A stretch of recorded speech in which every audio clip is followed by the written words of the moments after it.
In 2008, at the young age of 17, Victoria finds the man she wants to spend her life with. Victoria and I have actually known each other since we were little kids. I used to play with her brother. I always have thought Willie was just so cute and adorable, but there was a 6 years age difference. I hadn't seen her in a very long time, and when I saw her, she was just beautiful. Took my breath away. I just fell in love almost instantly. 10 months later, on October 25th, 2008, they tie the knot. I didn't waste any time. I snatched her off the market real quick. I found out I was pregnant a week after our wedding. I was excited. Since I was a little girl, people say, "What do you want to be when you grow up?" I would say a mom. Victoria's mother, Denise, is thrilled to watch her daughter live her lifelong dream.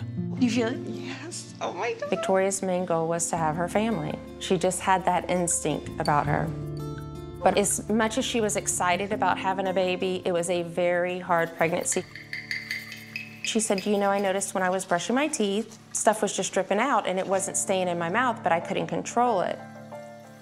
My whole right side of my face went paralyzed. The doctor diagnosed her with Bell palsy.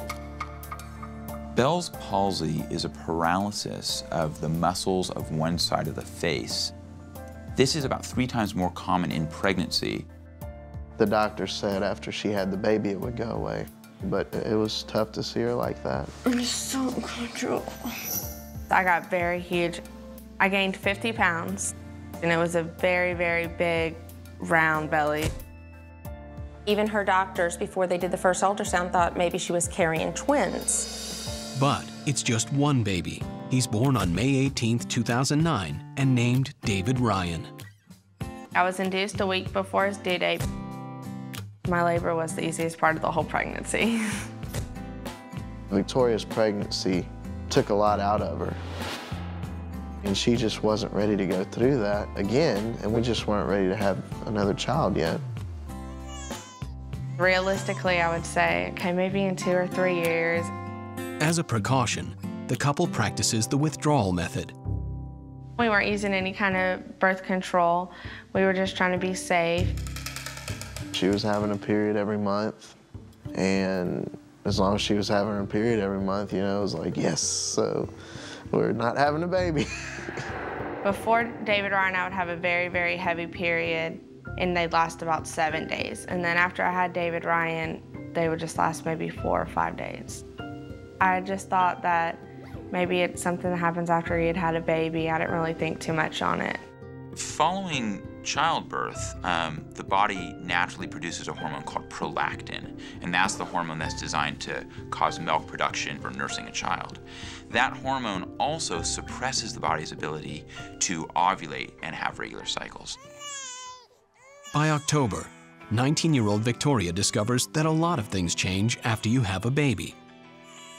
At times she'd be up at night or late at night, and then she'd have to get up and go to work in the morning.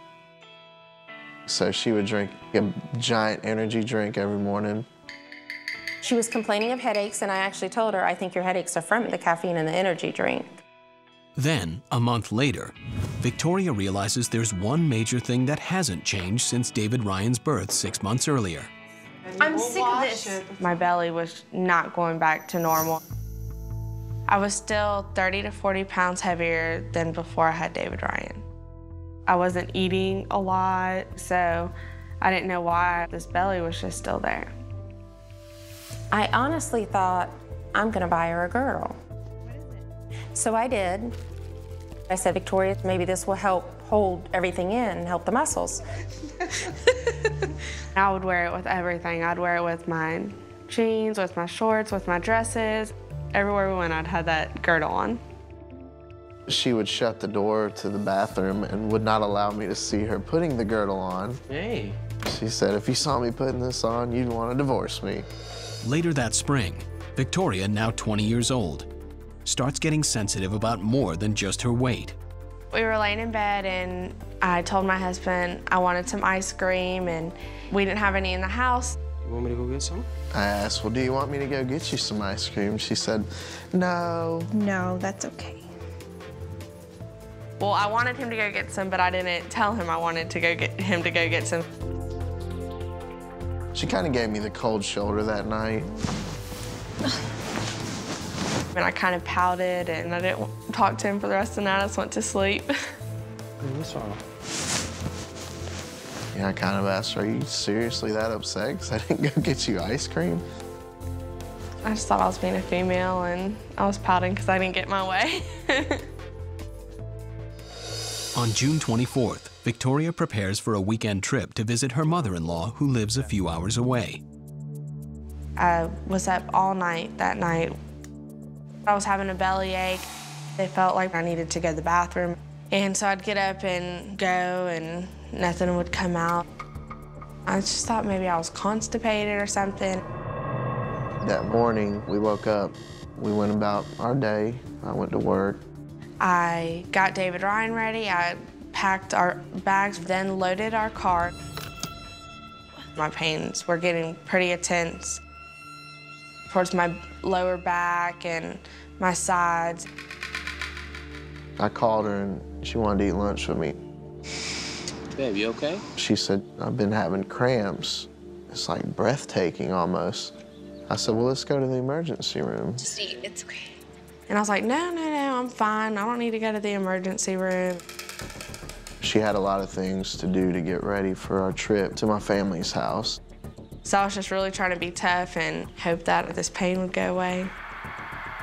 She dropped me back off at work and went to her parents' house. Hi. She came in and she just didn't look good. I knew something was wrong with her. I just knew it. Oh, I'm fine. And I was like, don't worry about it. It's not that serious. I'm gonna be okay.